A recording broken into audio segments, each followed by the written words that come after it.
Are we ready? All right. Hey, how's everyone doing? Good. Before I do this, let me kind of satisfy my desire to kind of take a photo of everybody. Can you wave? Oh, thank you so much. Can you wave? Oh, how's everyone doing? Oh, thank you so much for, oh my goodness, being here. You have no idea how anxious I was up until this point. I'm like, okay, somebody asked me to do a job, and like I had to really make it good. So thank you so much for being here. Pour one out at Volumes Book Cafe. My name is Ada Jen. I'm the producer and the host of the show, and I'm so honored that Cook County Racial Equity Week, this is part of the Cook County, and this week, the whole week is Cook County Racial Equity Week. I want you to check out all the sponsored events. So this event, I would say, this is like, if you know me, I book people a year ahead or 6 months ahead. This is not a specially curated event. So frankly, I was nervous throughout, but you know what? Just like in life, everything works out. Yes. So I'm so happy. And before I start the show, I'm going to have Christian Viviano, who is the Racial Equity Coordinator, to speak a few words on behalf of the Office of the President.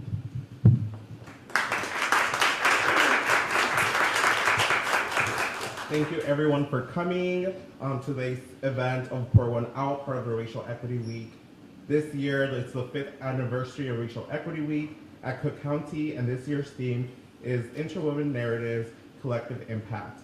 This theme is a reminder of the depth and complexity of pursuit of racial equity, and it challenges us to explore the interconnectedness of identities and to understand that achieving equity is not a singular endeavor, but a multifaceted tapestry. Let me introduce you a concept by scholar Dr. Kimberly Crenshaw, a concept that is the very heart of Racial Equity Week this year, intersectionality. According to Dr. Crenshaw, it is a lens which you could see where power comes and collides, where it interlocks and intersects. It's not simply a race problem here, a gender problem here, a class problem here, or LGBT problem there. It helps us understand what happens to people who face discrimination and privilege in several different ways at the same time. In simpler terms, you're dealing with not just one puzzle, but a bunch of puzzles all mixed together. Intersectionality helps us sort through that complex mix and sees the whole picture of someone's experiences without ignoring any part of their story. Thank you for joining us for Racial Equity Week, and let us be guided by the profound understanding and of intersectionality by Dr. Kimberly Crenshaw has shared with us. This understanding reminds us of our identities are not isolated islands, but threads woven into the grand tapestry of human existence. By recognizing and embracing the interconnectedness, we forge a path towards a future where justice and equity are deeply rooted in the fabric of our society, ensuring a brighter and more inclusive world for all of us. Thank you.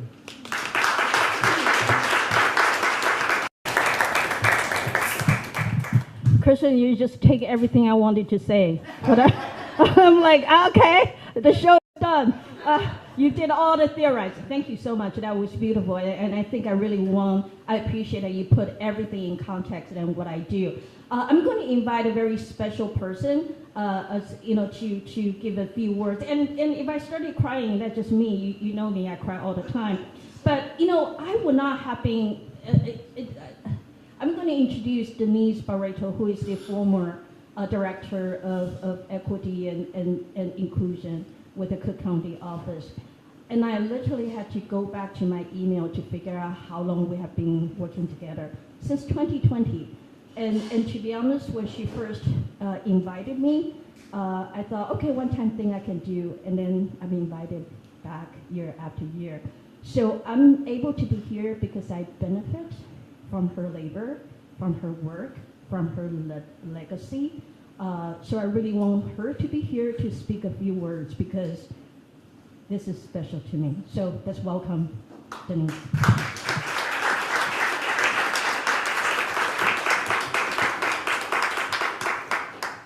Good evening. I am going to be very, very quick, but I'm really excited because I joined Cook County government offices under the president to honor my commitment to the relentless pursuit of justice. That's what I do every day. I get up to make this country live up to its promise of liberty and justice. And the opportunity to work for Toni Preckwinkle, Madam President, who lives that and breathes that, I couldn't pass it up. And to be here with you in person is great because, you know, like Ada said, we met online. And our relationship was forged during the middle of the pandemic. And it's people like you storytellers that got us through the pandemic, right? Artists, the people who were drawing murals, the people who, to me, that was the essential workers, right? The folks that were, all the content that we had nowhere to go except for online. And so I'm excited to be here in person and to see a full room of people interested in hearing stories from other people, because that's all this is. Because understanding and the road to justice is through our stories. It's through our identities. It's through being able to relate to others and to build some empathy. So I can't wait to hear your stories because every year you do such a wonderful job curating. And I thank you all, and I thank Madam President and Christian and the team. Thank you.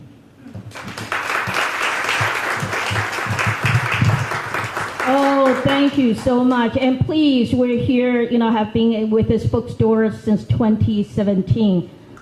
Support bookstore because there are cultural landmarks and they're, you know, banning, we now know, right, banning books, and please support bookstores. Ready for our first storyteller? Oh! And I just want to say, Pour One Out is at this bookstore every second Wednesday of the month. And each month I invite people who are, you know, unique stories and to share the stories. Our first storyteller, Avesha Michael. Avesha is a recent transplant back to her hometown in Chicago after 22 years in Los Angeles.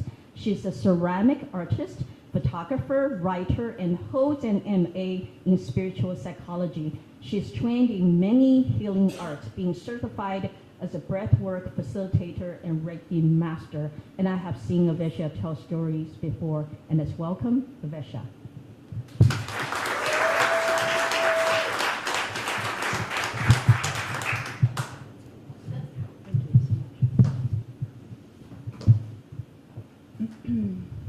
Hi, everyone.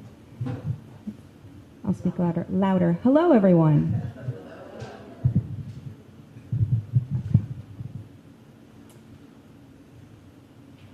In 7th grade, I was on the school bus, and I was sitting around about 5 rows back on those big green firm seats that everyone probably remembers. And it was really hot. It was in Arizona. And we were still sitting in the school lineup, and I heard a voice behind me from this boy, and he yelled out, "Look at her nose. It's so big. It's gross." And I froze, and I just sunk into that hot green seat, and I just wanted to disappear. Now, I was shy at that time. I was 11 years old, and I didn't say anything. I just sat there, kind of a fraction of myself the entire bus ride home. And that was kind of the age when everyone would laugh, so everyone started laughing.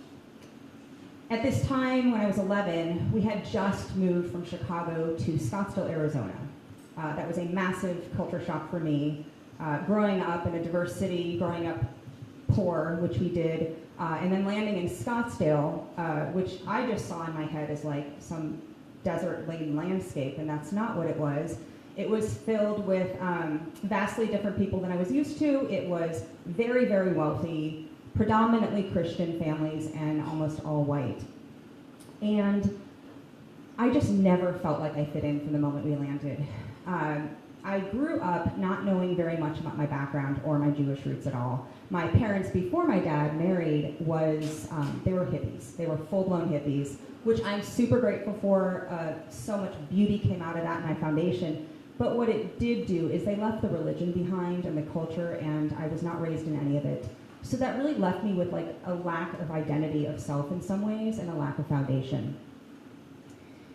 Now, after this bus incident, about a year later, I was sitting at home and we were having dinner, and my stepmom was serving dinner, and my dad said out loud, that smells good. And my stepbrother, Chris, sitting across the table, just snapped, well, I can't smell it, but maybe Avi can. And what he was implying in that moment was that my nose was big enough to smell anything. And again, I was sitting in this wooden wicker chair at this dinner table, and I just sunk into that chair. I was so humiliated, and I was so hurt because this was my own family jumping the bandwagon of degrading me. And I have to note that I grew up with a nickname, which I loathed. It was Avi, which he used, and it was a Jewish boy's name. So, these combined experiences led me to shortly after that actually giving myself a middle name. When we landed in Scottsdale, I was the only one without a middle name, and I desperately wanted to fit in, is the bottom line. So I decided on Caitlin, which is a lovely name if anyone here is named Caitlin, but it is not a little Jewish girl's name. And I see it on my driver's license still frequently, and I'm like, really? Like, Caitlin? You're just not Caitlin. So what that really represents is just how deep my sense of shame and lack of understanding of my background and my roots. So I really felt like, throughout school, this kind of carried through, and in high school, I would sit in high school almost every single class in a very specific way. Remember those old desks that had the little slide-in section and the tiny little desktop, and I would slide in and I would put my elbow on the desk and I would use my hand as a shield to basically shield at least half the class from my profile of my nose. I would put my thumb on my jawline and my pointer on my temple, and I would sit in class like that every day until the end of high school.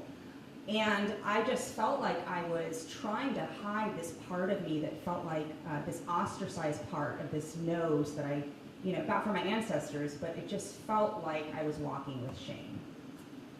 At the time, as awful as this is, as awful as it sounds, I felt like it was this grotesque, protruding Jewish Pinocchio nose. That's really how I felt. And this really kind of just carried with me for a long time. Now, I will say that I was counting down the days as I went to college because I was determined to ask my mom back in Chicago to just find a way to try and help me get a nose job. Body shame kind of grew as I was in college, and while we didn't have the money, I just was dead set on getting my nose fixed. That's how I saw it. I wanted to fix my nose to be this small, rounded nose, and again, it was just an attempt to really want to desperately fit in where I didn't feel I did. Now, I did graduate college, I went back to Chicago, and within a few weeks, I had a date booked with a surgeon in Northwest Indiana, and this was also the time that I was really deeply, deeply starting to work on healing. I was really kind of jumping off on a deep path of healing and really wanted to heal my body image issues more than anything. And so I don't really know what exactly happened in a short amount of time, but something shifted. Something shifted deeply because I actually ended up canceling that appointment after I had waited like decades for it, a week before the date. And I'm so grateful I did. And I don't know what exactly shifted except that healing obviously is possible. Now, I didn't fully understand the depths of the shame and the fear that I had carrying around in my body and my bones and my being. I just didn't, but being recognized as Jewish just scared me most of my life. And the shame around it really overwhelmed me at many times. And it wasn't until I was in my 30s and I took my first trip to Europe to travel. I had never traveled anywhere because we didn't have the money growing up. And I found myself in the south of France, walking on a little cobblestone street. It was a gray cobblestone street with it was like a gray stone wall, kind of following it the whole way. And I was alone. It was just a really quiet little town. And I remember looking to my left at the wall, and I saw embedded swastikas in the wall. And that absolutely stunned me. I had never personally seen that in person, and here I was, across the world by myself. And in that moment, I was absolutely terrified. It wasn't like a rational thing. It was just I became absolutely terrified. And I remember looking around to see who was around. Because in that moment, what I really felt was I felt there was a strong message that was like welling up in my body, my bones, and my being saying, you are not welcome here, and you are not wanted. It was such a profound moment in my life that I was meeting a few friends later that week that lived in Luxembourg, actually. And one day they wanted to go to lunch on the other side of the border in Germany. And I was so shooken by this experience that I stayed behind. Some part of me just didn't feel comfortable after everything that I had absorbed until that time.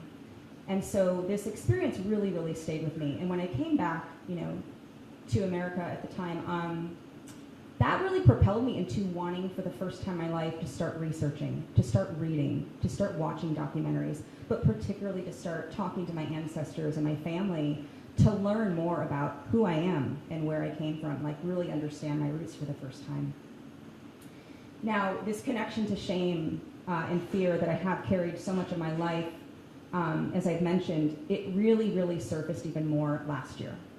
Because last year my dad died unexpectedly. And after that happened, I heard a story from my aunt, his sister, that I didn't know. It was about my great-grandma Lena. And I adored my great-grandma Lena. She was the cutest, little, sweetest old woman. She was in her mid-90s, and I would still do sleepovers with her, which is a rare thing. Most people don't get that gift. And she, I found out, was from what is now Lithuania, from a small town, a village called Vilna. And Vilna, before the Holocaust, was known as, it was termed as the Jerusalem of Europe. It was a very religious but a very sacred town. What happened when the Nazis invaded devastatingly was it was turned into an absolutely atrocious Jewish ghetto. So she and my family all fled to America. What I also learned last year was brought about again by one of my ancestors passing. My maternal grandmother, who was very close with and still am, she passed as well. It was obviously an intense year for me, but I heard a story from my aunt that I had never heard, and I don't think most of my family knew, but my great-great-grandma on my mother's side, she was from Hungary. And again, when the Nazis invaded, my entire family from that side in Hungary fled. They came to America, they landed, but my great-great-grandma, and her name was Hermina, she just didn't feel like the culture, the religion, the sense of like traditions were strong enough for her. And on her own, she went back to Hungary by herself, which blows me away. And when she arrived, she was taken to a concentration camp, and she was exterminated. Finding these out was quite shocking. I'm 49, so going a good majority of my life not knowing these things helped me understand so much at the core what I didn't understand. Now, what I will say about this is that I realize now in a very different way how the trauma that I've experienced is not just mine. It's my ancestors, and that speaks for pretty much everyone in this room. We were persecuted, we were killed for our beliefs and our religion and the way that we approached life, and that aspect does still continue today in the form of anti-Semitism. And I can say this because I have experienced it numerous times in my life. I had a pretty horrific experience about 2 months ago. I was actually invited to do my first poetry reading. It was on Zoom. It was streaming out of a gallery space. And while I was reading a poem that happened to be about grief and forgiveness regarding my dad and his passing, a very sensitive subject matter, I was super vulnerable. I was attacked by a Zoom bomber. Actually, there were many that came on, and they started spewing tons of hate speech, graphic death threats to me and my family, and a lot of anti-Semitic slurs. And this experience really rocked me. I think it just brought up all my CPTSD, and it really was intense for me. So that experience really kind of woke me up a little more and helped me understand why the fear has been so deep in me in a different way. And it also kind of highlighted for me that part of this, in my experience, has been protecting me from a pretty harsh reality. Now, I will share something really beautiful. What is really beautiful is that nowadays, when I actually see myself in a photo from the profile or I catch myself in the mirror, I actually like what I see. And just to say those words, I get chills because that is a tremendous healing. I actually more than often than not see my grandpa's nose. My grandpa Leon is 98, and he is from Hungary. He was married to my grandma who died last year for 76 years, which is exquisite, and I adore him. So there's many aspects where I bring in joy and I see aspects that bring me joy. What I can say from all this and my whole journey is that me being witness to liking what I see when I see myself and I see my nose now, which represents so much, it really has taught me that we, just our shared humanity, we have the capacity to heal. And it has also taught me that through conscious intention, but also with action, I've been super active in my healing process, that we can heal not just our personal traumas, but our ancestral traumas, back and forth in the lineage. And that's exquisite as well. And in doing so, we truly, and I have really garnered a deep sense of self that I never had. But more than that, I've also, and we can also create a true, authentic sense of belonging. Thank you.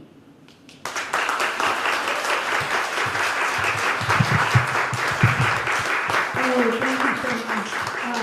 How many of you can actually identify the story into various aspects? How many of you have thought about changing your futures or wishing, looking differently because of race, ethnicity? And I want to say this is oftentimes, we listen to respond. And the show is different. We listen to understand. We listen to empathize. We listen to sympathize. We listen to have compassion. We listen so we can do something and make the world a better place. Take actions. And our stories are connected. And there's always something that we are different, but also share. So go on the journey. And if you need to cry like me, do so. Ready for our second storyteller?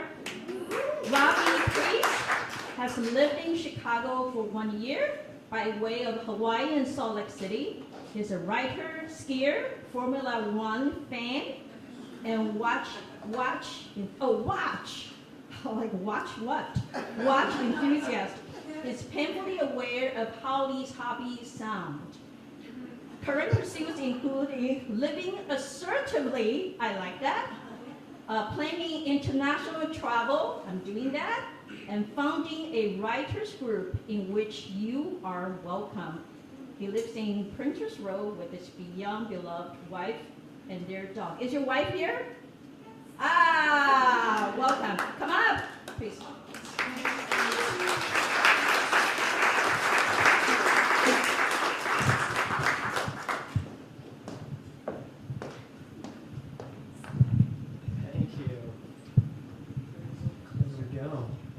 How's that working? You doing good? Thumbs up from the back, okay. Thank you everyone, thank you to Ada, and thank you to Volumes. Really glad and privileged to be here. There are a few things you need to understand. First, this story involves Mormons. Second, this story involves racism. And third, this story involves segues.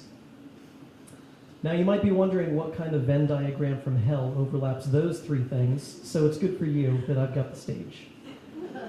Actually, it might be easy for you to intuit the overlap of Mormonism and racism. After all, Mormonism's second prophet, Brigham Young, infamously said that punishment for a black person and a white person sleeping together was death on the spot and would always be so.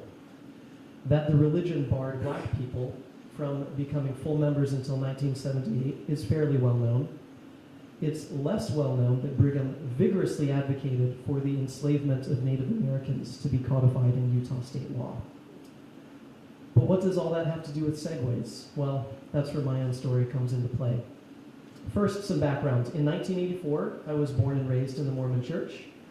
In 1992, at age 8, I was baptized and given the gift of the Holy Ghost and asked to commit to the church for life. In 1996, at age 12, I was ordained to the priesthood. In 2002, at the age of 17, I went to Brigham Young University, yes, that same death on the spot guy. And 10 years after that, at age 27, I stopped going to church. I had enough of the pressure to get married, had enough of seeing how gay people were treated, and had read enough about the church's history. I began the process of disentanglement. In 2016, I started a Segway tour company in Salt Lake City after seeing how successful they were here in Chicago. I was 32, and it felt like my life was just starting. Just like you should write what you know, you should narrate tours based on what you know. I knew the Mormon Church, and I knew downtown Salt Lake City pretty well. And so it was on an especially searing August day in 2016 that I greeted 4 guests for a Segway tour that I called the Holy Roller. Thank you for getting that pun. They were in their mid-50s, white, and wore fanny packs. I could immediately tell they were Mormon. They were visibly excited. Mormons are obsessed with their own history, and Segways are pretty fun. We were an hour into the tour and pulled up to Temple Square. Now, if you've never been to Salt Lake City, Temple Square is like the Bean, the Riverwalk, Navy Pier, the Magnificent Mile, all rolled into one. Just add lots of Joseph Smith and Jesus Christ. The entire city is literally mapped from Temple Square. It's a big deal. So we rolled up, parked our Segways against the wall, and I began my narration. The temple was built in blah, blah, blah, out of this and that granite. It took 40 years. Then I got to the part where I mentioned why Mormons felt compelled to leave Illinois and come to Utah to begin with. After being founded, they would say restored, in upstate New York, locals quickly soured to the founder, Joseph Smith's claim that he'd seen God. Consequently, the growing congregation was booted out of town and every other town, moving steadily westward until they landed in Nauvoo, Illinois. By this time, word of Joseph's tendencies to marry girls had started to leak out. When I say girls, I do mean girls. Helen Mar Kimball was 14 and Joseph was 37. She'd consented to marry Joseph only after he promised her that her and her family's salvation were at stake. By the time of his murder in Carthage, Illinois, Joseph had married up to 40 women. Between their temple in Nauvoo being burned down, Missouri's Mormon extermination order, and the Haun's Mill massacre, and Joseph's murder in 1844, Brigham, Joseph's successor, decided it was time to go west. All this genuinely did happen, and that's not the point of the story. The point of the story is this.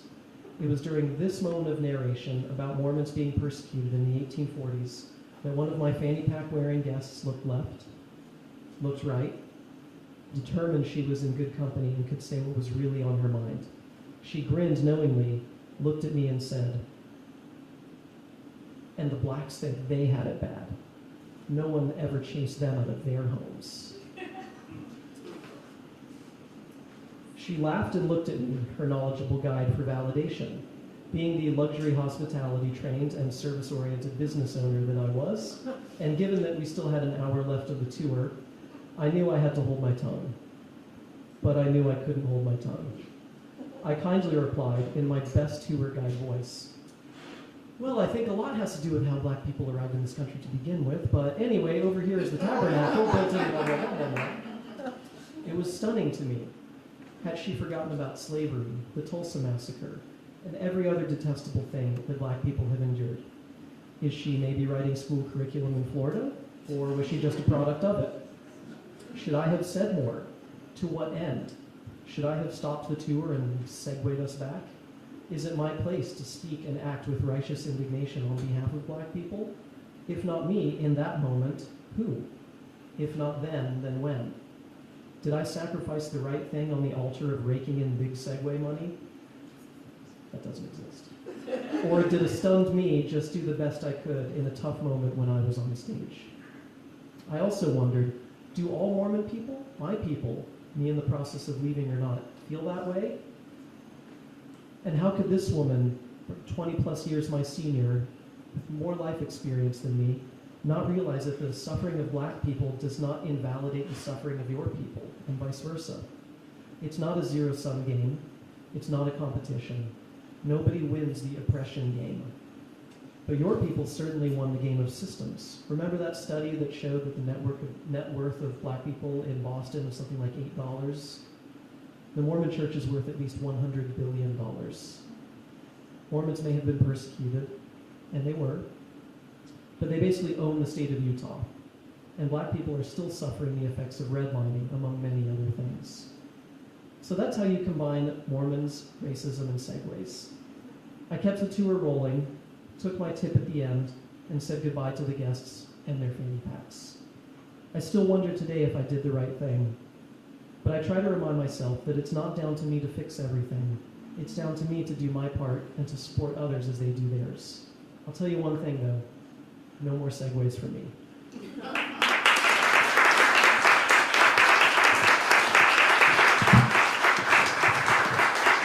Oh, thank you so much. The truth is, I know we were earlier talking about this, right? This is a line up.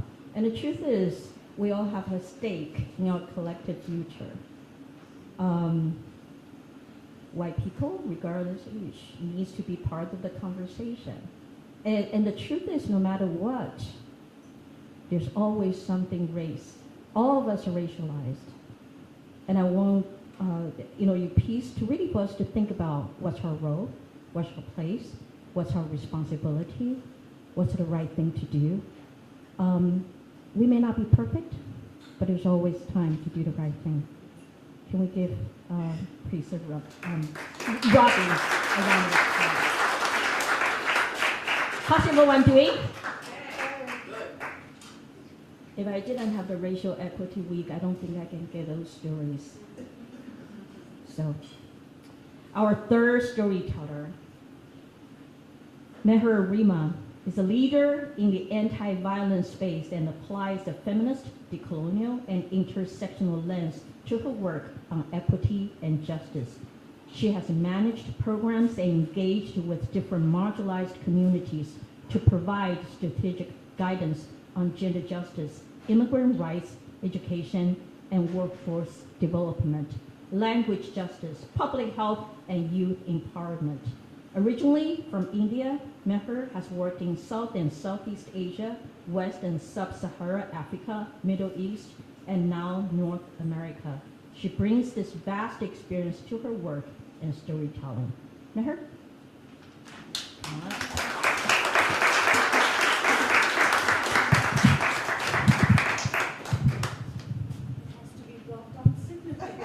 Finally, somebody about my size. I know you're still taller than I am, but probably always the shortest one. All right, you can hear me well? Yeah. Okay, cool. Thank you. Thank you, everybody. Thank you, Ada. Thank you, Cook County. Thank you, Warriors. I sat on the cold stone floor of Center for Rural Development in a small village in Western India, waiting to start my training with a group of women, largely landless laborers, who I was going to train on good governance. Now, this was going to be a series of training leading them to participate in the local governance institutions in their villages. At the same time, this was my first ever formal training, which I was going to do in the presence of my supervisor. The training participants started kicking in, and it took me a while to start introducing myself, which was soon to be followed by the massive task of actually doing the training. I knew I was being watched by my supervisor at every step of the way, and that was not helpful for somebody who's very anxious. It hadn't taken me long to discover that I hated to perform under supervision, because I was persistently caught up in what others would think of me. What an anxiety-provoking situation those would be for me. Every time I wanted to or was expected to speak in the presence of authority figures. Anyway, I began the training with 1,000 butterflies fluttering in my stomach. In the group of 12 women, Kanti did not speak a word in the 3-day training. Our only interaction during that time was a soft namaste with no eye contact. She was so utterly quiet that it was hard to gauge if she was even following the training. She would quickly look away every time our eyes met during the training sessions. Kanti would only mingle with a few other women in the group and continued to be quiet in the group activities. 4 out of the 7 trainings passed, and Kanti's shyness continued. Meanwhile, I continued to struggle with my own performance anxiety, hating that my supervisor was present every time. How I hated receiving the feedback about my not so perfect facilitation skills after every training session, and that continued to be a major deterrent. As it was meant to be constructive feedback, his feedback included a few positive things, but nothing that reduced my anxiety or built my trust in him. So many thoughts about patriarchy and misogyny floated in my head as this high caste, English-speaking man, a decade ahead of me in experience and expertise, told me how I needed to step up more and more and more as a trainer. Then came a turning point. The next training was on motivation and leadership, and it utilized a range of experiential techniques, mostly games, that were facilitated by an external expert. Kanti surprisingly participated in all these exercises, and the external expert assessed her as someone with good judgment, good decision-making skills, and high motivational levels, perfect to be a leader. This was the first time someone had recognized Kanti as a person and acknowledged her strengths publicly. Training day 3, and Kanti was no longer the same person. She laughed, she talked, and responded to questions, and by the end of the training was a woman who was briskly walking on a very liberated path. By the end of the training series, Kanti emerged as a leading community figure, representing the women in her village and presenting issues that impacted the women in the village to the council meetings, a deeply patriarchal and caste-based space in India. While I was totally thrilled with Kanti's liberation, I continued to struggle with my own. What had triggered that remarkable change in Kanti? Maybe it was always there and just needed the dust to be brushed off. All these questions lingered in my head. Years passed. I moved on in life, but continued to fight my inner and outer demons that kept telling me I wasn't good enough. I was envious of people who spoke and lived freely. When would I get there?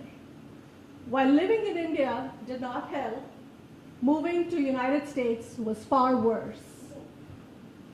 In addition to the impact of patriarchy carried over from India, I now had to navigate racism, white supremacy in the professional spaces where I was in the US.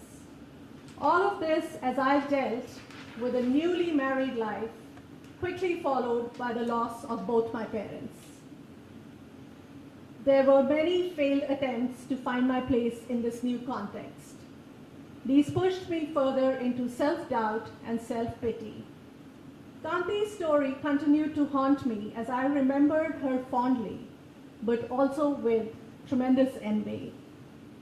During my prolonged struggle to find a good professional break, I stumbled into the anti-violence space in Chicago and began working with survivors of gender-based violence and advocates serving them.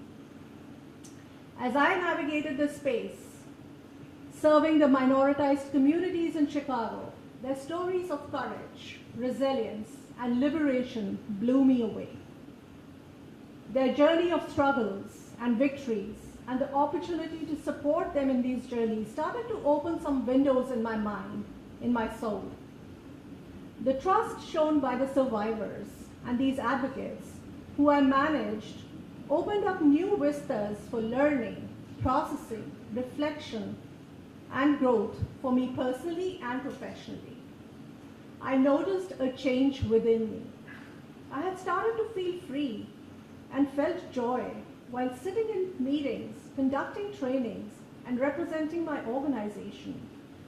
My boss trusted me to sit on panels of experts and speak on her behalf. Such acts of trust helped me to discover parts of me that I had never known. As I was surrounded by more trust, courage, and hope, the anxiety and doubt was gradually diminishing. Something was shifting to give way to a bolder and happier me. They say that there is a time and place for everything. This was it. Kanti's journey and her liberation she had witnessed nearly 18 years ago made so much more sense to me now. Her story seemed like my very own. Something had triggered our change. Something in us had healed or was starting to heal, opening space for brightness and magic to silently enter our lives. We both needed to experience the love, trust, and collective strength from our communities, from our loved ones, from our comrades, to break the shackles of patriarchy, racism, casteism, to set out on our paths of healing and liberation and be who we were meant to be. Thank you. Oh, thank you so much. You know, when I was reading that piece, the first thing I said to you is that you lead differently, right? It has, you know, imposter syndrome oftentimes is not about ourselves, it's really about the system. And if you define leadership a particular way, then oftentimes women, and if you're a woman of a particular race and immigration status, oftentimes you're not going to be seen fit with the leadership. But if you define leadership as caring, other-oriented, right, relations, then that means a very different thing. Thank you so much. Can we give Neher another? Thank you. Thank you. How's everyone doing? You see the connection? How many of you can relate to the story so far?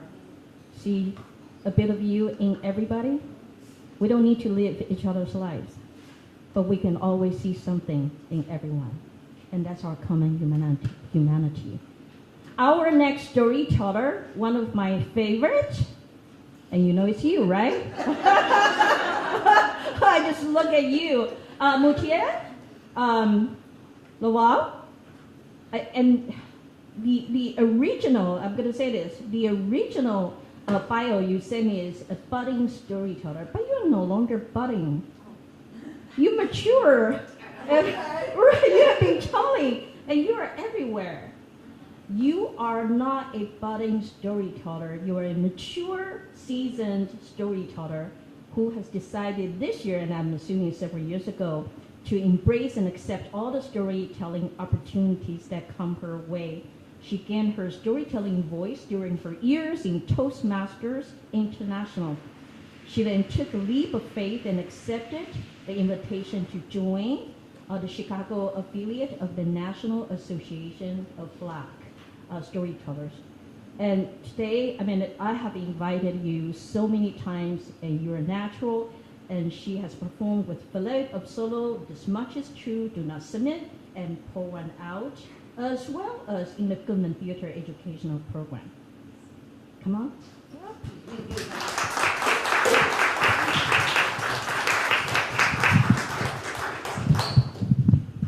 Maybe I should grab a piece of paper to hold like everybody. Just speak, you know. I am so honored to be here tonight, and my daughter is in the audience. Let's give her another round of applause. When Ada told me where this story was going to be featured, I got a little nervous because when I hear diversity, equity, and inclusion, I think of corporate America. I've never been there and never wanted to go. So I had to pull and dig and try to find a story that I thought would be appropriate. So here's my story. When I was a little girl, I decided I was going to become a nurse.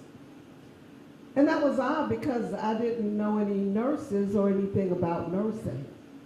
I now suspect that that was something that had been poured into me, something I was supposed to live out as a purpose, but I really didn't know. What I found out later was that I decided by the age of 5 that I was going to be a nurse. And Santa Claus made that affirmation for me every year by giving me a nurse kit. It was under the Christmas tree every year, my own nurse kit. But what does a 5-year-old know about nursing? Nothing. I had no idea what the nursing journey consisted of. If I had known at 5, I probably would have changed my mind. I had no idea that it would take hours upon hours of academic study. So you have your core courses in nursing, right? You've got your core courses to get your degree. So I took biology, microbiology, anatomy, physiology, chemistry, biochemistry, algebra, statistics, and so many other things that I did not like. But that was just for the degree. The nursing stuff also had to be there. So there was psychiatric nursing, obstetrical nursing, pediatric nursing, geriatric nursing, and so much more. But that's just academics. Nursing is an art as well as a science. So I had to learn how to bathe people, change beds with people in them, remove and dump via bedpan or whatever, all types of humanly body excrement. The journey to nursing, in a nutshell, was exciting, but not a lot of fun. However, in 1972, I completed my first nursing program. I passed my nursing program as well as my state board exam and got my first job at Mount Sinai Hospital as a licensed practical nurse. Come on, clap it up, I did good. So my first job was in pediatrics, and I loved working with the children and the little babies. But what happened for me in pediatrics is that I had grown to love a patient who had cancer, and she died at 9 years old. And that meant I had to leave pediatrics. I couldn't stay there anymore. And so I left. I asked for a transfer, and I was very explicit with management. I will work anywhere except obstetrics. And you know what they did, right? They sent me right to obstetrics, and I was as happy as I could be, because that was actually what I wanted. And I figured if I told them the reverse, they would do the reverse. So I got what I wanted, my dream job. And I worked in obstetrics until 1976. And at that time, I went to join my husband in Nigeria. Well, in Nigeria, they didn't have an equivalency for the LPN, so I was unable to work as a nurse. But by the 1980s, the economy had changed, and we see that a lot here. It was on a downturn, and I really needed to get back to work. So I had a friend who was a nurse, and she knew a doctor, and he hired me, but not as a nurse. He hired me to dispense medications to his clinic patients, which was fine. But I was back in my zone. I needed to touch patients in a real way. And so he told me that if I upgraded my skills, that he would let me work as a nurse. So that entailed me doing midwifery, working with him at minor surgery, learning how to sterilize equipment, and all those sorts of things that I wouldn't have come into contact with here in this country. In the year 1985, I awoke from a very traumatic dream. In that dream, I saw my mother lying in her casket. I knew I had to come home. I hadn't seen my mother in about 4 years. But I talked to her frequently and she sounded the same. But I struggled, and it was a struggle to get ticket money to get back here. And when I saw my mother, she had aged about 20 years. I didn't recognize her. At the airport, I kept wondering who was that little woman following us around, only to find out that was my mom. So during the 6 weeks I was here visiting my mom, I decided that I had to come back. But I was faced with the situation of my daughter getting ready to finish high school. I didn't want to leave before she finished high school. So I promised my mom I would come back the following year. My mother died before I got back here. But I knew I had to come back anyway. And during that time I was here, I realized that coming back to Chicago and attaining my nursing degree would be a lifesaver for my family. And so I got back here, and not really knowing anything about how I was going to get money for school. I hadn't even thought about school costs money. I just knew I needed to get back here and do something. But before I left, I confided in a very dear friend of mine, an older woman who had come to Nigeria in the 1950s. And I told her, you know, I think I want to go back and go to school, but I'm scared because I only have a high school diploma and I don't know if I can make it. And she told me something that I carried with me as a shield, you know, like those soldiers used to wear that suit of armor. She gave me this advice. She looked at me and she said, Mutia, you're still alive. You didn't lose your mind. Your marriage is intact. You have beautiful children. You, my dear, survived Nigeria. And there is nothing that you can't do. I took those words, and between me and you and everybody else in this room, my husband had no idea that I wasn't coming back to Nigeria when I left. So in each phone call, he would say, when are you coming back? Not yet. When are you coming back? In a little while. And finally I told him, I'm not coming back. I'm going to stay here and go to school. But you can come and join me if you like. And he did. And it was hard because we had nothing. But he found a way to get the children here first, and then he followed. And we started that uphill journey. I got admission into Kennedy King College, and in 91, I got my associate degree in nursing, with honors, by the way.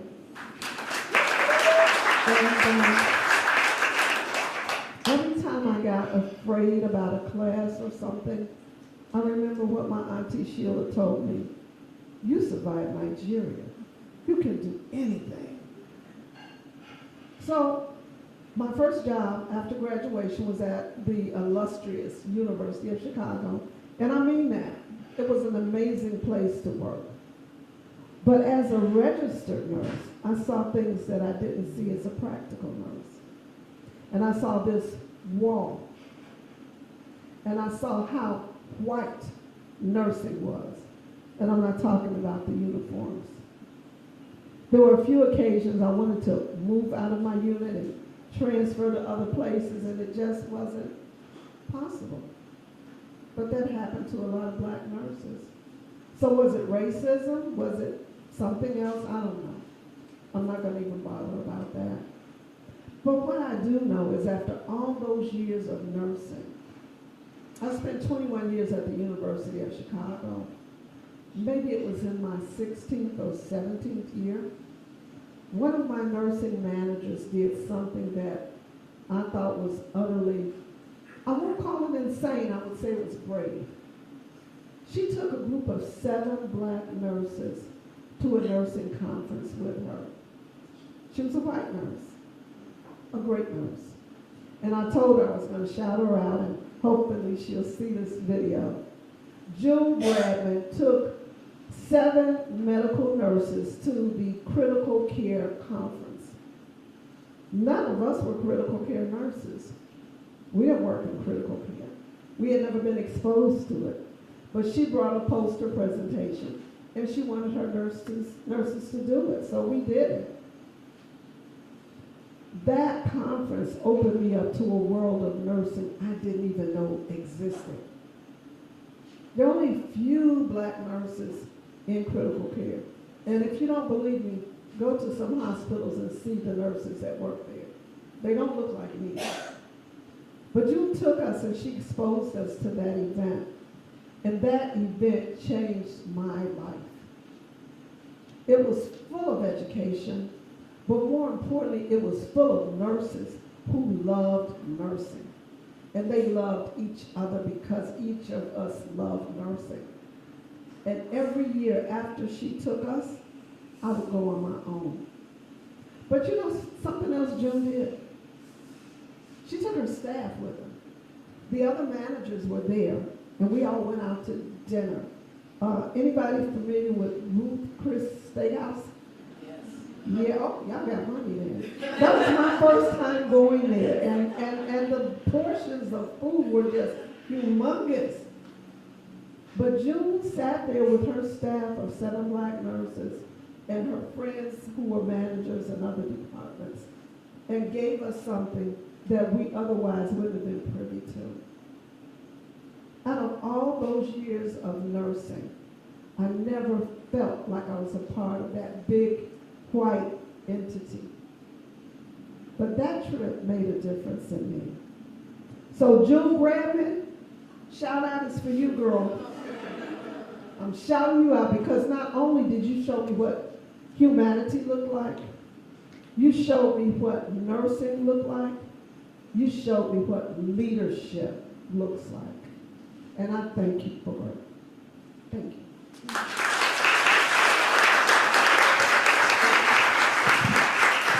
Oh, thank you so much. You know what? We can all be each other's advocate. We can all be each other's ally. We can all do something. How's everyone doing? And I think sometimes we forget that in Cook County, people come from all over the world, right? And stories and experiences are different depending on how you enter this country. And this is really relevant to right now, the debates, right?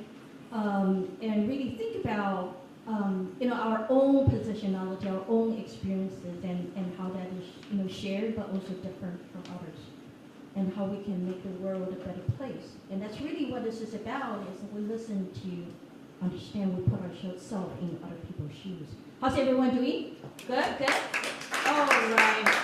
Our next storyteller, Spencer Washington. Spencer is a recent graduate from Columbia College, Chicago. They obtained their MFA in creative writing. Since graduating, he has been figuring out life postgraduate, such as navigating writing inspiration, time management, and more.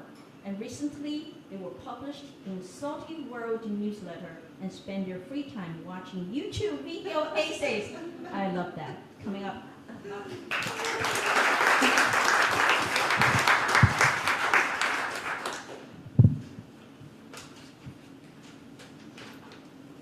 Thank you, everyone, for showing up. Thank you, Valley Bookstore and Ada, for letting me share my story. Trigger warning for anti-blackness and sexual assault. This is a letter to my ex, Julian. Here's the last good memory of you that I can somewhat recall. It was near the end of summer 2019, right before the start of my junior year in college. You were entering freshman year. We spent the entire past year long distance, with me being in Appleton, Wisconsin, and you being in Brooklyn, New York, only to bridge the gap when you declared my school as yours too. One might say this is the ideal career setup. Why be long distance when you can just be a cohabitating fake adults at 20 and 18? Wait, let me back up. It wasn't all bad with the distance, just the constant yearning about the future, how overly eager you were to grow up and leave home, even though you could always return, and the heat of how you would call my name, Quinny, rarely my full one, or even my first one, unless you got angry. So here we were about a docks, of the campus landed us right by the pier, bordered Lake Michigan or some other lake whose name I can't remember. All you talked about at the time was how much you missed your cousins, your singular friend at home, and how she was thinking of a 5-year plan. Instead of 5-year concepts, I made a joke about how I was still a student, which was true. I was barely passing my classes for my second major at the time and felt I had nothing to show for my main one. I was struggling with undiagnosed ADHD. This led me to either skipping or doing the bare minimum just to get by. You had it all figured out, it seemed. The ideal career in healthcare, the overly supportive parents, and the charm of any other white queer that moved from a liberal Portland city to a big, scary rural area. The thing is, I had to leave the semi-comfort of my beloved city to a sundown-ass town based in the hopes of a better future.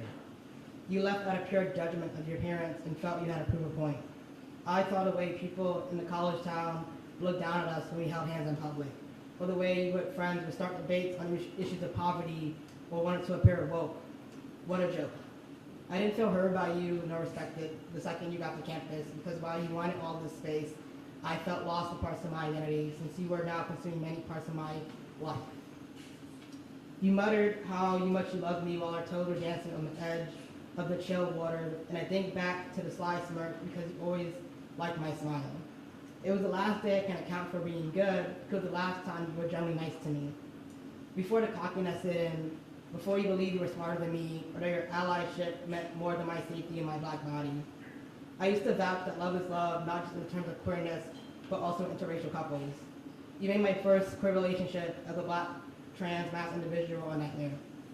With all the direct racism and sneaky comments from strangers are nothing compared to all the direct threats you made of how you could get my scholarship taken away, or manners in which you felt unsafe in my neighborhood, where cops were on each corner because the corner is all people knew how to sell well. The way you would grip my hand around other groups of black boys that made moon eyes at me in a room full of white folk. I wish I could unmeet you, because even trying to recall a last good day feels like pulling teeth. Someone who was supposed to love and protect me took advantage and weaponized their whiteness. I was nearly Emmett Till like to describe it, because you, Julian, had accused me of sexually assaulting you, and thankfully someone believed me, specifically my Title IX coordinator, who was a black woman at the time. At first glance, I almost didn't believe myself, because we were taught to believe victims, specifically white victims over black ones, because even a good black person is still black in the eyes of white law. I didn't lean on anyone in my circle till it became too chaotic, to the point where I did lose some friends. My mother still does not believe me, mainly because she felt I didn't handle the matter in a seasonable way. In her eyes, she thought that if I had just left my ex alone, that he wouldn't accuse me, and my mother also interrogated me under her roof.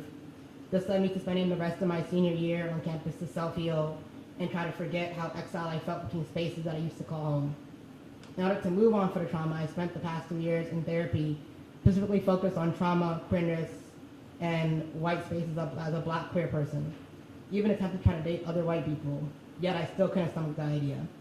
The concept of another white queer person, or any white person at all, having access to my body or space, made me want to scream, because each time I went to give them a fair chance, they pulled some racist shit.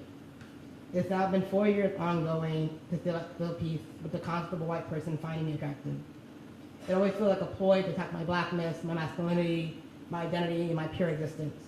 Even now, when I am approached by a white queer person who can weaponize their ties to white womanhood, I always feel side-eyed and glanced around the room, because how can a good memory of a person still make me feel hollow of who you are today? Farewell forever, Quentin. Thank you.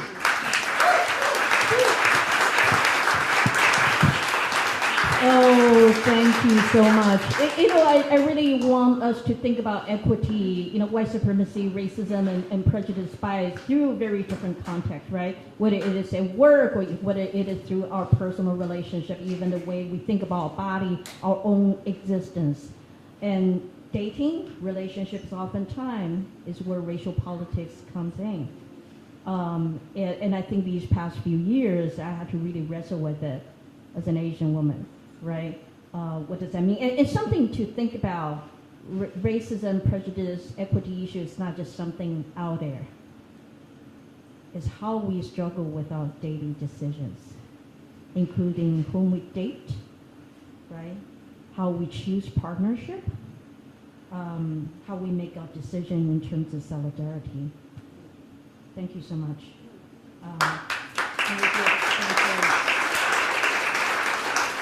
And I will say this, for this show, for me, it's really about the importance and the relevance of stories. And for me, it's this show, and all the shows I produce is about excavating stories. We have millions of people in Chicago. There should be more people telling stories, not just the same people from the same group, right? Because there's differences within the same group. There's shared commonalities across different groups, and that's really what the show is about. Thank you. Ooh, I'm feeling better and better. I was so nervous. Like, are people going to show up? And now I'm feeling really relaxed. And unfortunately, there's camera, so I need to behave myself. So I'm all good. Our next storyteller, but usually when there's no camera, I say stuff. Our next storyteller, Jane Xu, my good friend, is a writer. She's actually my boss at Dominican University. So, or used to be my boss, or whatever, you are my boss. Is a writer, teacher, scholar, and organizer. She has published personal essays, poetry, and academic writing, and she's a professor of English at Dominican University, where I currently teach, and she has done, a lot of people who show up have done a lot for me, and she has done tons for me. So let's welcome Jane.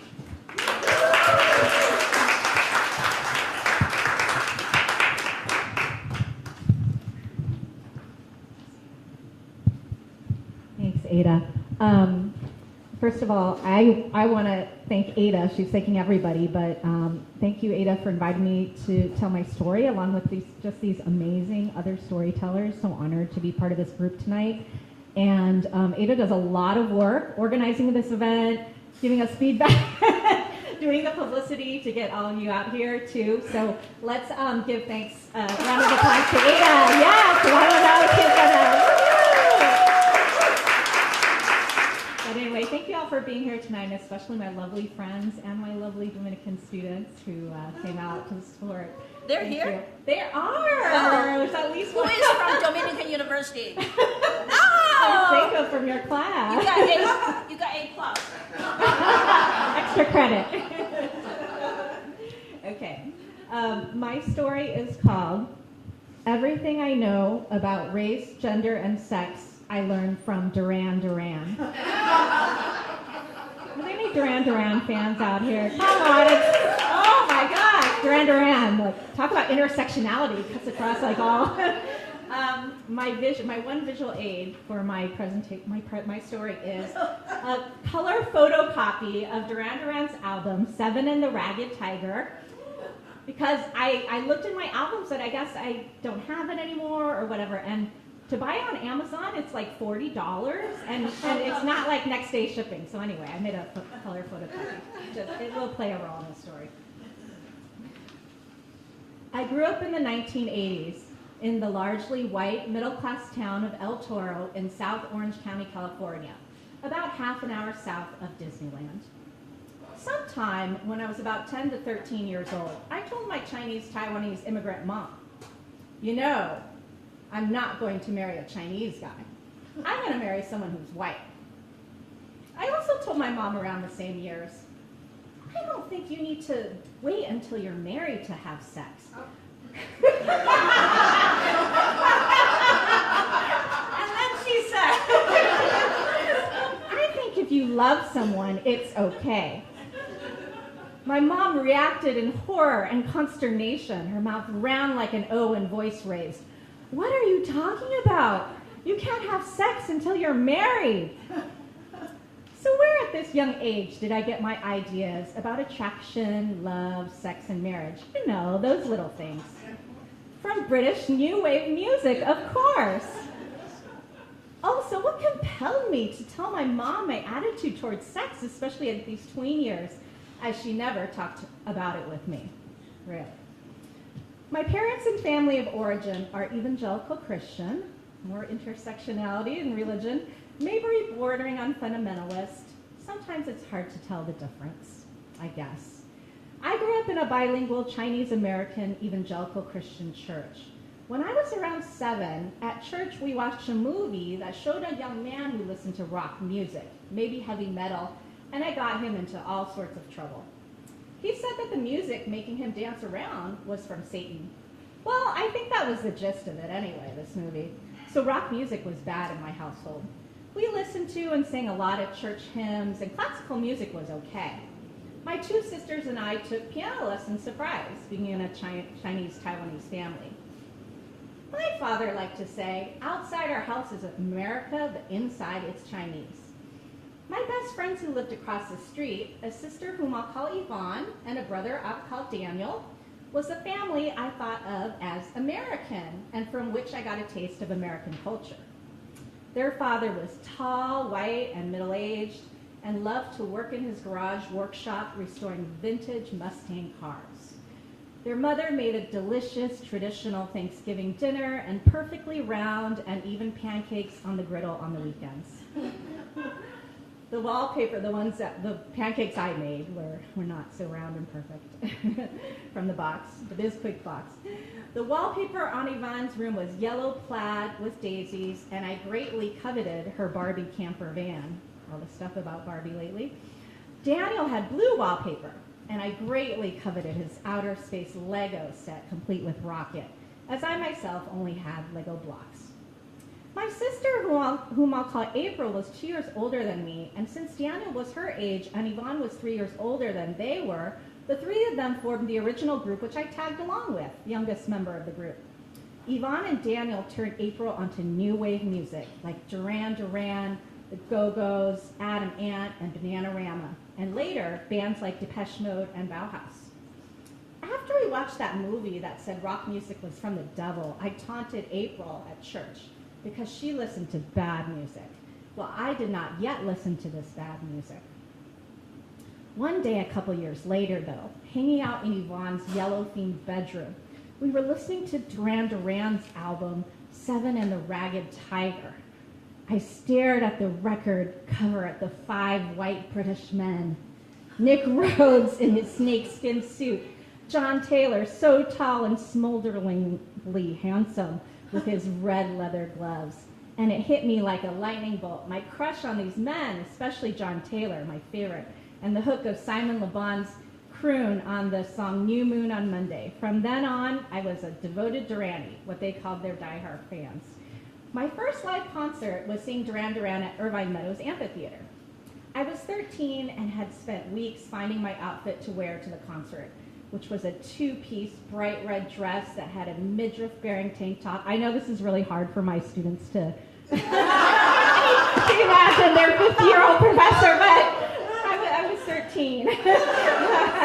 Midriff-bearing tank top and a slinky calf-length skirt, which I wore with black high heels I'd purchased from a thrift shop.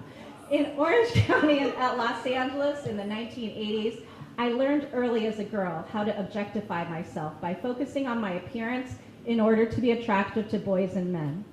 I strutted around the amphitheater in my outfit and walked up and down numerous stairs and hills in my heels and blistered, aching feet. As we were walking, an older white man, probably in his 20s, serenaded me with the lyrics from the song, The Lady in Red, if you remember that song from the 80s. Some do, I hear the laughter. Me, April, Yvonne, and Daniel had seats in maybe the second mezzanine section of the theater, definitely not in the first section or the front row, and I was really disappointed and hurt that my idols and crushes were so far away from me, just little dots on the stage. I desperately wished I could get closer to them, close enough to touch. Into my teens, from new wave, I got into punk and post-punk music. There was an LA radio station called K-Rock on which the British Richard Blade, the British DJ, Richard Blade, was a notable DJ. I think I started listening to Duran Duran on K-Rock and then got into post-punk bands like The Replacements, Sonic Youth, and Pixies. Orange County and LA had a big punk scene in the 70s and 80s too. So one of the other early concerts I went to was the Dead Milkmen, who did the song Punk Rock Girl. Orange County and LA had some of the original punk bands like Agent Orange, Social Distortion, X, The Germs, and Bad Religion. My first romantic relationship was with a white man who was significantly older than myself. He had wavy, shoulder-length blonde hair and blue eyes. He wore velvety black Vans with khakis cut into shorts with the threads hanging, while he rode his skateboard or went surfing at the beach. He was a musician whose main instrument was the electric guitar, and he was in a few bands. He moved into a refurbished warehouse with his friends in the Latino city of Santa Ana, which had started gentrifying with white hipsters and artists like themselves. This man, whom I'll call Jack, had much more experience than me with relationships, having already had a few girlfriends, including one with whom he lived. We didn't have a monogamous commitment to each other. I would have liked to have had that agreement, but I played along that it was okay that we both had multiple romantic liaisons. I had started taking electric guitar lessons when I was 14 and had gotten really good at playing it in my teens, even being able to play the famed opening to Led Zeppelin's Stairway to Heaven and solos by guitar shredder Stevie Vai. But I mostly played behind a closed door in my room and not in a band, although Jack and I jammed together on our instruments sometimes. Our turbulent relationship grew distant after a few years, but by that time, also because he had so much more experience with sex and relationships than I had been deeply wounded by the highs and lows of our relationship, which led to the first severe depression in my life.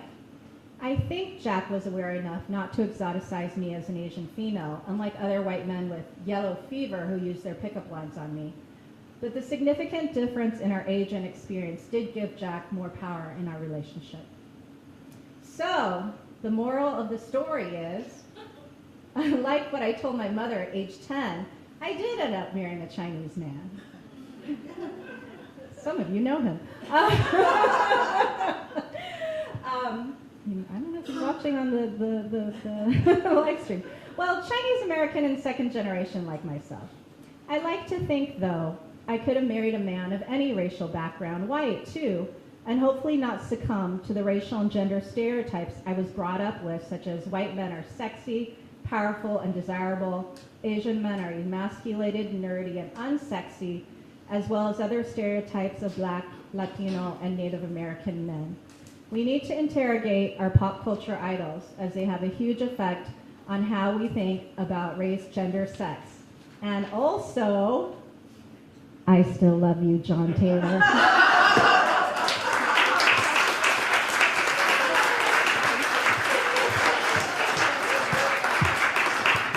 And yes, Wilson is indeed a good-looking man. I just want you to have that on the record. All right, how's everyone doing? Good. How are you feeling? Your heart? Your heart? Oh gosh, I to be honest, I'm so happy everything works. So it just, for some reason, one story speaks to another, and it shows how it works, and everything comes together. So it comes to our last storyteller, Shirley Gore, who is a founder of Doing It Afraid. I love that, Doing It Afraid. Shirley Gore has made that phrase a mantra of her life, from her being bullied as a school-age girl in the South all the way through her tenure as a Disney star. Fear has taken on a new role in Shirley's life. It has been her passion and her zeal that gives her the drive to empower others to blaze their own trails. Shirley has been doing community-based events to dismantle the fear that keeps us from really becoming community. Community and cliques is a thin line, right? I love that, thank you. And by giving local artists a platform to perform, collaborating with local libraries that have books to donate, and local small business to make themselves available for services. Let's welcome Shirley.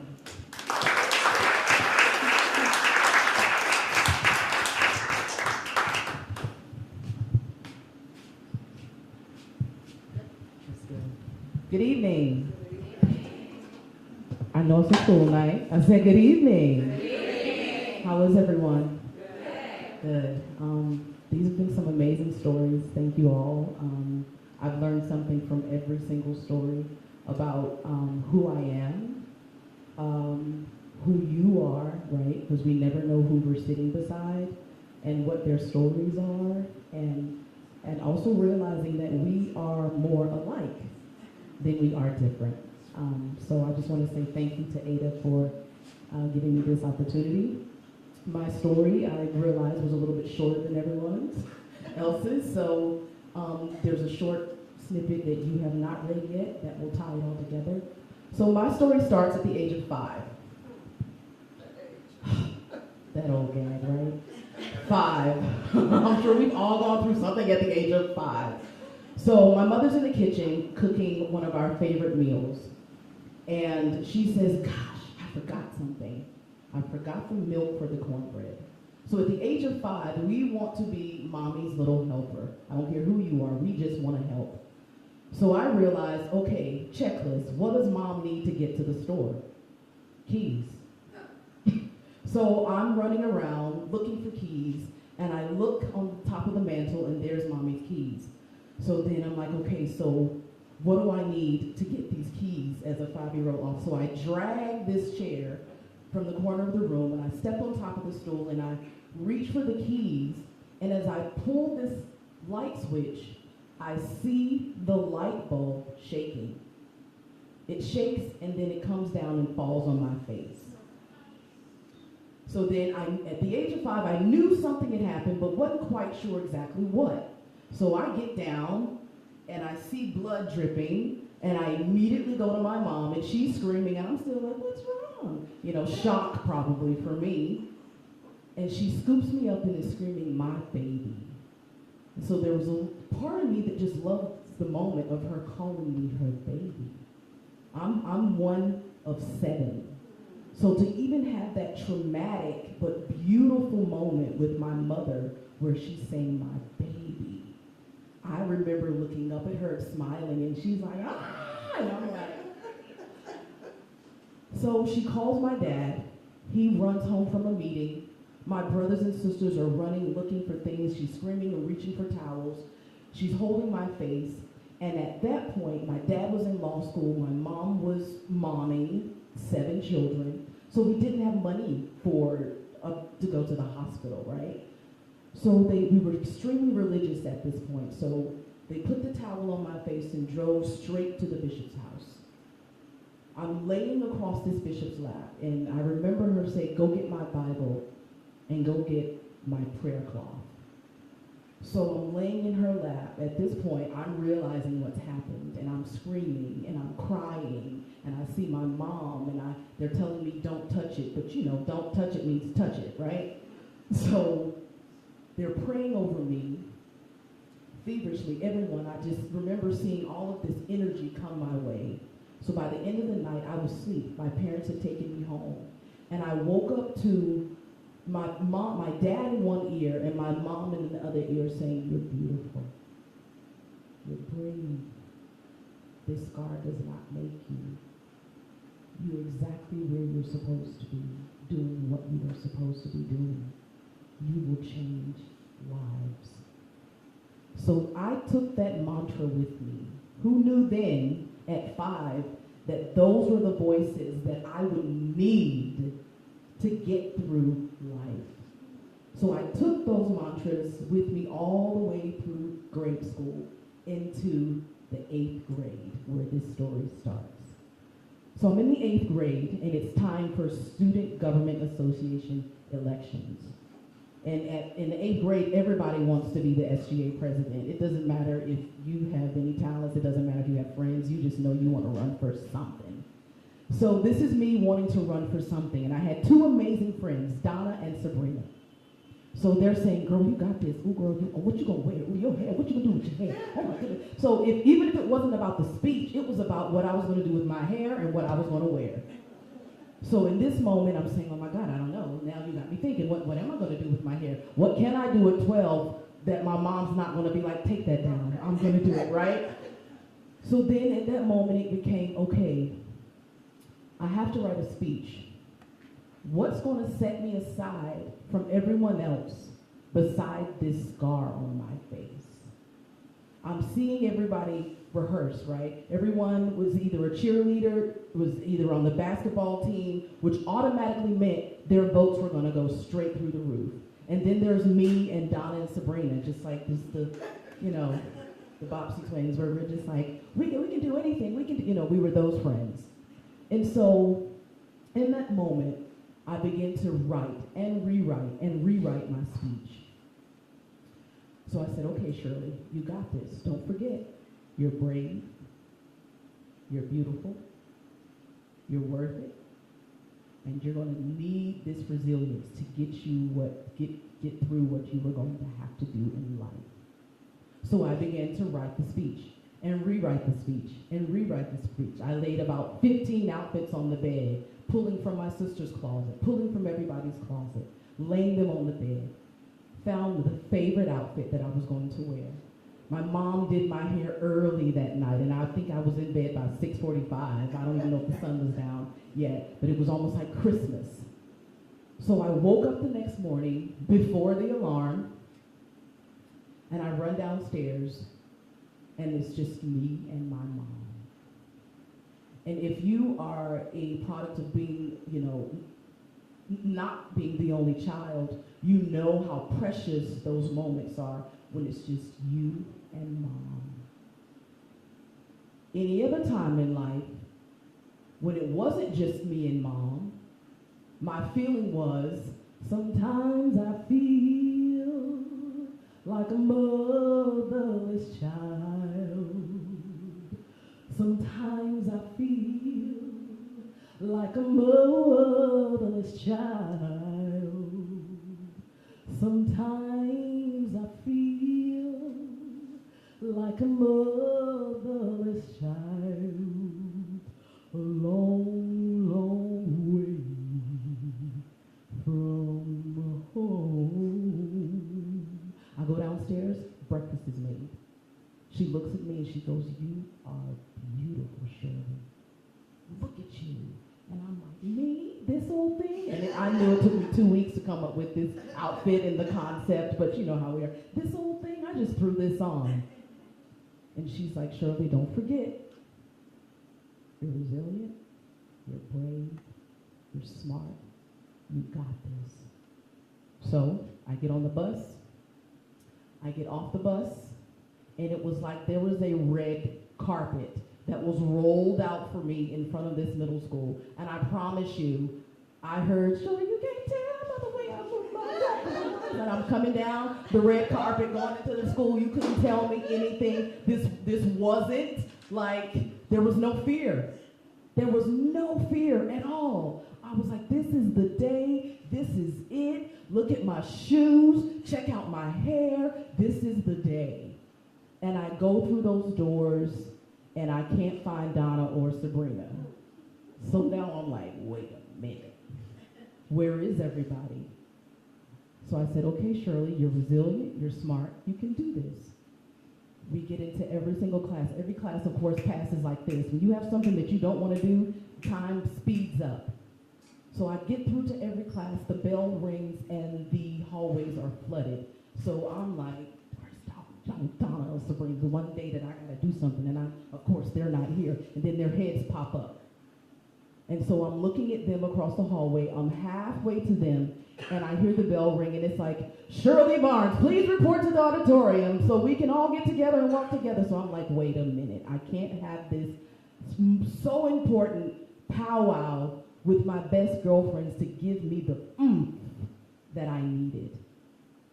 So I said, "Okay, Shirley, you got this. You're brave, you're resilient, you're worthy," all of these mantras that were coming up for me.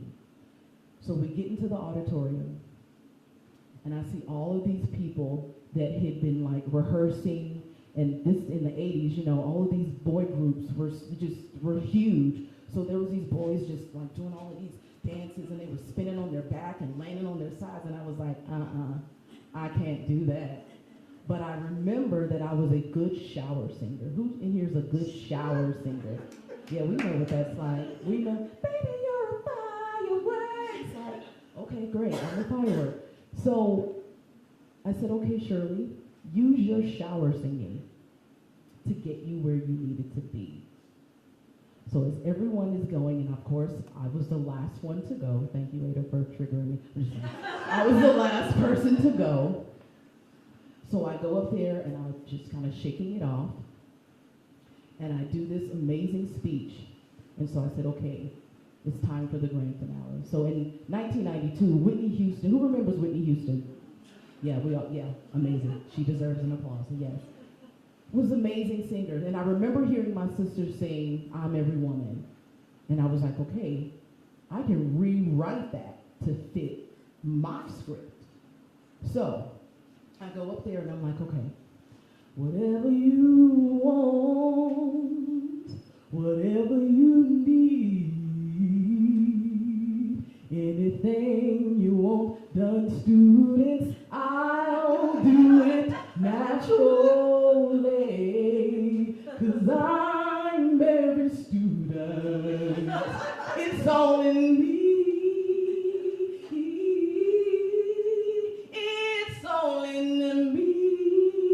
They began clapping. They were screaming. They were jumping up, and I was like, "Oh my God! New friend! New friend! New friend! New friend! New friend! Thomas Britt! New friend! New friend!" I walked away with this newfound resilience that was separate and apart from the scar. I was literally in real time rewriting the narrative of who I was in that moment. No longer tethered to the scar and saying, oh, well, I'm sure the girl with the scar. And in the 80s, Scarface was huge. The movie Scarface was huge. So it was a lot of, oh, that's Scarface. Oh, you're we didn't, in the 8th grade, you don't know how to be nice. What's that? In the 8th grade. So then I said, okay, how can I take that and impact others? I made those friends through doing something I'd never done before, taking that leap. So it turned into people that had never spoken to me before, saying, hi Shirley, how are you? What was that song about?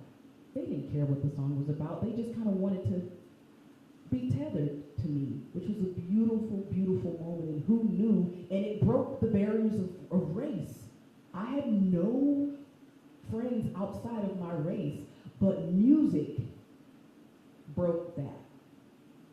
Music breaks so many different, it tears down the walls of hate and race and all of the religion, all of that stuff.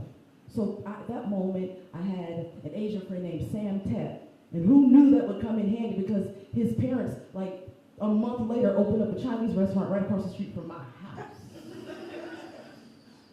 So I was like, Sam, will you bring some egg roast to work? They were like, oh my God, if you'll sing for my mom and dad.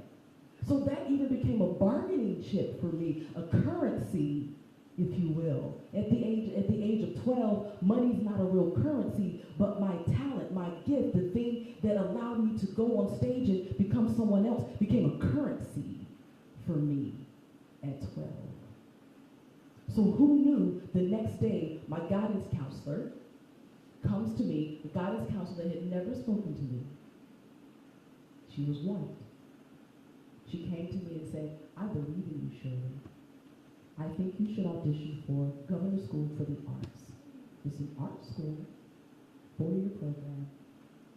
The school bus will pick you up and drop you off. I think you should audition. I Googled it. They were having auditions in 2 weeks. I just made the cut.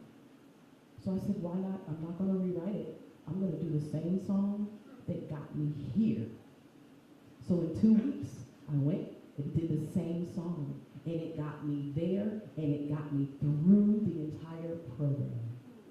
4 years, and I ended up doing the speech, the graduation speech. Who knew that that moment, 8 years later, would then have me as Nala in The Lion King for Disney? Who knew in that moment of me, of my mom saying, whispering in my ear, you're brave, you got this, you're beautiful, you're resilient.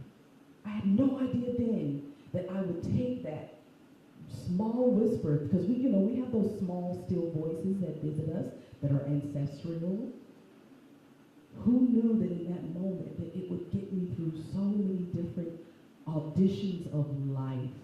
I had no idea that it would have me all over the world in countries where I didn't even speak the language. I worked for Tokyo Disney for 7 months, where I ended up having to learn the language, accept it at first sight, which is something I had never really experienced.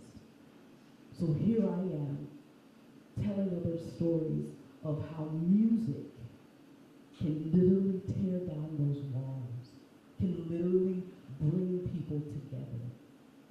So going through my Disney experience, I ended up watching Pocahontas, a story that I had never seen before. So I will leave you with this. You think you own whatever land you land on. The earth is just a dead thing you can claim. But I know every rock and tree and creature has a life, has a spirit, has a name. The rainstorm and the river are my brothers. The heron and the otter are my friends. And we are all connected to each other in a circle, in a hoop that never ends. How high does the sycamore grow? If you cut it down, then you'll never know. And you'll never hear the wolf cry to the blue corn moon.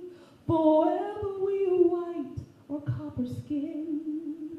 And we will sing with all the voices of the mountain. And you can paint with all the colors of the wind. You can own the earth and still all you own is earth until you can paint with all the colors of the wind. Thank you.